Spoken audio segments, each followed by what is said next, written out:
उत्तर भारत के एक दूर-दराज इलाके में बसा था सोनापुर गांव।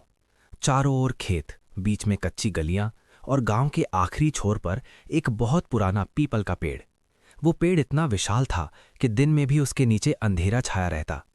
गांव के बुजुर्ग कहते थे, सूरज ढलने के बाद उस पेड़ के पास मत जाना, वहां कुछ है। लेकिन आज की पीढ़ी इन बातों को अंधविश्वास मानती थी। राहुल, जो शहर में पढ़ाई करता था, कई साल बाद गांव लौटा।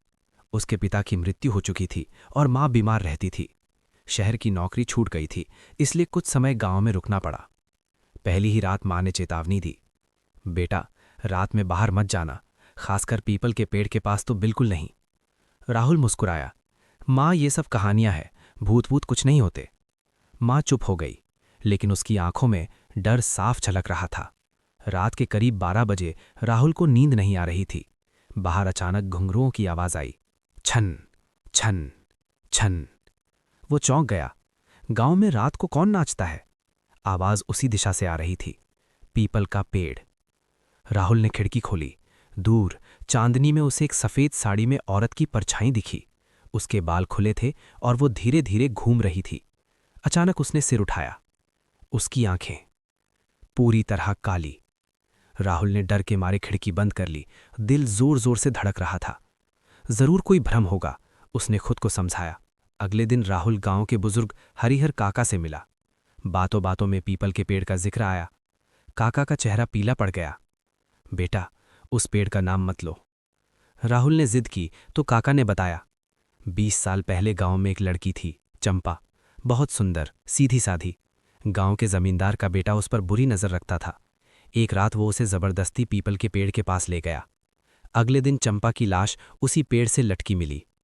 गांव ने उसे आत्महत्या घोषित कर दिया, लेकिन सच्चाई सब जानते थे। काका ने कांपती आवाज में कहा, तब से हर अमावस की रात वो लौट आती है। आज अमावस थी। राहुल को बार बार वही घुंघरुओं की आवाज सुनाई दे रही थी। इस बार वो भागा नहीं। ना जाने क्यों उसके कदम खुद ब खुद उस पेड़ की ओर बढ़ने लगे। हवा अचानक ठंडी हो गई। पीपल के पत्ते बिना हवा के हिलने लगे। राहुल, किसी ने उसका नाम लिया। सामने वही औरत खड़ी थी, सफेद साड़ी, खून से सने पैर, उल्टी लटकी गर्दन। तुम डरते नहीं? उसकी आवाज सीधे दिमाग में गूंज रही थी। राहुल कांपते हुए बोला, तुम चंपा हो? वो मुस्कुराई। उसकी मुस्कान में दर्द था। चंपा ने अपनी कहानी सुनाई, कैसे उसके साथ अन्याय हुआ, कैसे गांव ने मुंह फेर लिया, कैसे उसकी आत्मा को शांति नहीं मिली। मैं बदला नहीं चाहती, वो बोली, मैं सिर्फ सच चाहती हूं। राहुल की आंखों में आंसू आ गए। मैं मदद करूंगा, उसने कहा। अगले दिन राहुल ने गांव में पंचायत बुलाई। उसने जमींदार के बेटे का नाम लिया। सब डर गए, लेकिन राहुल पीछे नहीं हटा। सबूत सामने आए। पुराने गवाह बोले। गुनहगार टूट गया। पुलिस आई। गांव में पहली बार सच की जीत हुई। उस रात राहुल फिर पीपल के पेड़ के पास गया।